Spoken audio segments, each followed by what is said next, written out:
Au-dessus des étangs, au-dessus des vallées, des montagnes, des bois, des nuages, des mers, par-delà le soleil, par-delà les éthers, par-delà les confins des sphères étoilées, mon esprit, tu te meus avec agilité.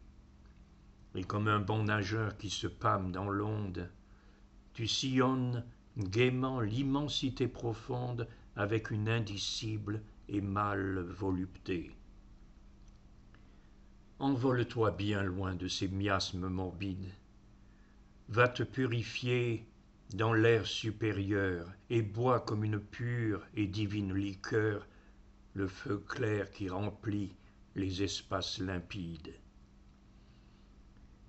Derrière les ennuis et les vastes chagrins qui chargent de leur poids l'existence brumeuse, heureux celui qui peut d'une aile vigoureuse s'élancer vers les champs lumineux et sereins, celui dont les pensées, comme des alouettes vers les cieux le matin, prend un libre essor qui plane sur la vie et comprend sans effort le langage des fleurs et des choses muettes.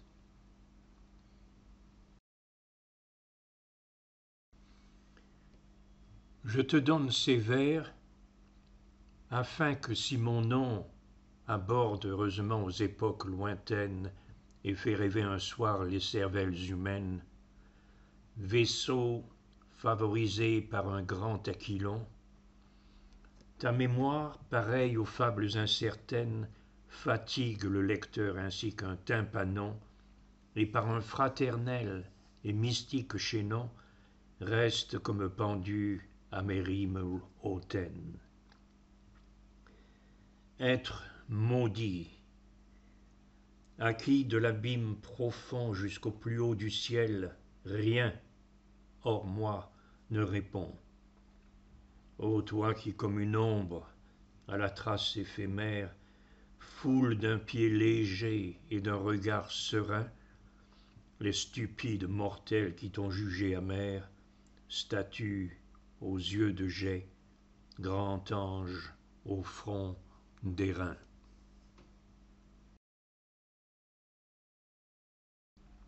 Je te hais, océan, tes bonds et tes tumultes, mon esprit les retrouve en lui. Ce rire amer de l'homme vaincu, plein de sanglots et d'insultes, je l'entends dans le rire énorme de la mer. Comme tu me plairais, ô nuit, sans ces étoiles dont la lumière parle un langage connu, car je cherche le vide, et le noir, et le nu. Mais les ténèbres sont elles-mêmes d'étoiles où vivent, jaillissant de mon œil, par milliers, des êtres disparus, au regard familier.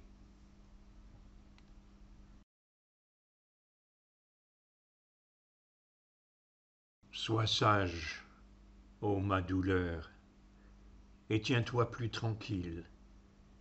Tu réclamais le soir, il descend. Le voici. Une atmosphère obscure enveloppe la ville, aux uns portant la paix, aux autres le souci. Pendant que des mortels la multitude vile sous le fouet du plaisir, ce bourreau sans merci va cueillir des remords dans la fête servile. Ma douleur, donne-moi la main. Viens par ici, loin d'eux.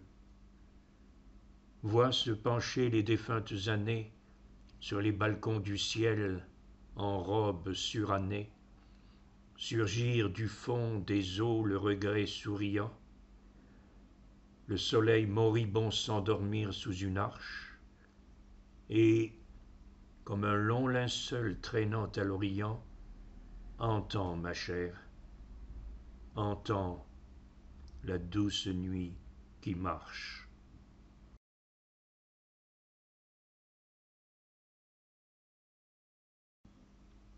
Il faut toujours être ivre.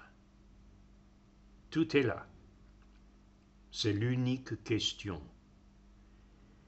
Pour ne pas sentir l'horrible fardeau du temps qui brise vos épaules et vous penche vers la terre, il faut vous enivrer sans trêve.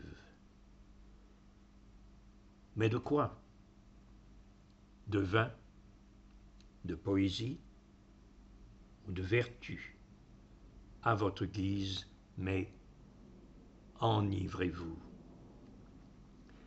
Et si quelquefois sur les marches d'un palais, sur l'herbe verte d'un fossé, dans la solitude morne de votre chambre, vous vous réveillez l'ivresse déjà diminuée ou disparue, demandez au vent, à la vague, à l'étoile, à l'oiseau, à l'horloge, à tout ce qui fuit, à tout ce qui gémit, à tout ce qui roule, à tout ce qui chante, à tout ce qui parle, demandez quelle heure il est. Et le vent, la vague, l'étoile, l'oiseau, l'horloge vous répondront « Il est l'heure de s'enivrer ».